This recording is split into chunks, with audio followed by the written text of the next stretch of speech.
My name is Tina Dupuy, and this is the TYT Network. We're going to start off State of the Union. We have one president who gave a speech to One America, and then we had two rebuttals, one being from the GOP and one being from the Tea Party, because we're still pretending like they're two different things.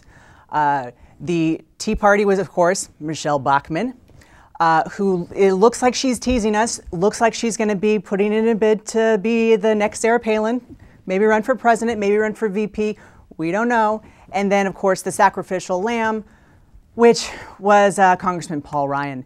As we know, the people who give these responses, the GOP in the last 3 years in a row now, have kind of fallen into obscurity. Bobby Jindal, of course, was the first one, and who knows who was there last year, no one can remember.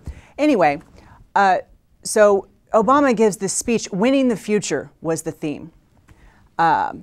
He said, we're the nation that puts cars in driveways and computers in offices, a nation of Edison and the Wright brothers, of Google and Facebook. In America, innovation doesn't just change our lives, it's how we make our living. It was a transformative speech. I mean, he talked about the drilling technology that came from America that rescued the Chilean miners. He gave a shout out to Republican ideas as well as Democratic ideas, and it was one of the best speeches that he's ever given, and shocking because for 2 years Obama has been he's been legislating. He's been out there, but he hasn't used his oratory skills like he did last night. Fantastic speech, right? Said science and scientist 7 times. Said win 14 times. Future 15 times. Investment 7 times. This was about how we are going to move forward. Use the term forward 4 times. How we're going to move ahead, how we're going to find new innovations, and how this country is going to be better in the future. Cut to Paul Ryan, who, as soon as I saw it, I was like, Debbie Downer. I want just to contrast this. Let's play clip number 7. Hold to a couple of simple convictions. This borrowing is not a strategy. Spending cuts have to come first. It is approaching a tipping point. We're at a moment where if government's growth is left unchecked and unchallenged, America's best century will be considered our past century. Wah, wah. So, it goes from the future and winning the future and investment to Paul Ryan's speech. And he said he was there for a little under 11 minutes.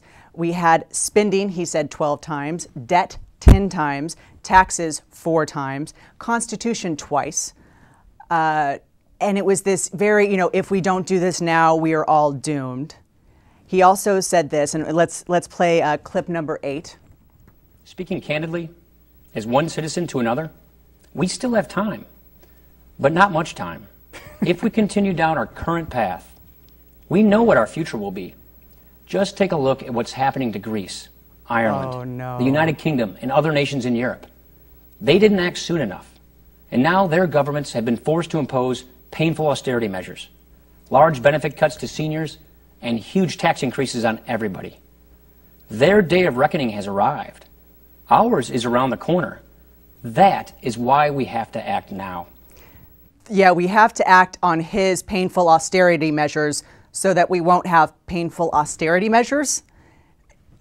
Anyway, the worst part, at least for Paul Ryan, the worst part about this was that, I was on Twitter, and 2 years ago on Twitter, when Bobby Jindal was out there, one of the trending topics that came up was Kenneth the Page. Last night, during Paul Ryan's speech, all of a sudden a trending topic was Eddie Munster. Do we have that picture? Okay, so here's Twitter. Everyone all of a sudden, and I don't know the algorithm exactly to get a trending topic, but all of a sudden there were, thousands of people who all had the exact same thing on their mind all at once, and that was that he kind of looked like Eddie Munster. That's do we know what Eddie Munster looks like? Girl, now it probably looks just like him. Oh, right. I know. How does Eddie Munster look now? Do we have a current picture? I think he became he became a musician. He's like a rock guy. So he probably has the same He probably still has the same teeth. What is that, a widow's? Yeah, no, this is not Twilight. So, I mean, the majority of Twitter users all of a sudden call you Eddie Munster. It's like, does it really matter that you said spending 14 times and 12 times, and you were kind of depressing so yeah, that was. It might all fit though. It's as the theme of a monster, the monsters. It's a fear theme they always have. No matter what happens, no matter what the speech was, no matter how inspirational, no matter what they're saying. This is all preconceived to talk about. Oh, yeah. Well, it's a constant campaign. While there's a Democratic president, or there's anybody else in power that's not us completely in power, doomsday, clouds, right. Thunder and lightning. Here comes the light. Who cares what it said? It's like they didn't hear the question. They just have an answer. Right. It's true. And when people are afraid, they're much more malleable. When people are afraid, they'll do absolutely anything, including trust someone who has laid out plans for severe austerity measures, warning against severe austerity measures.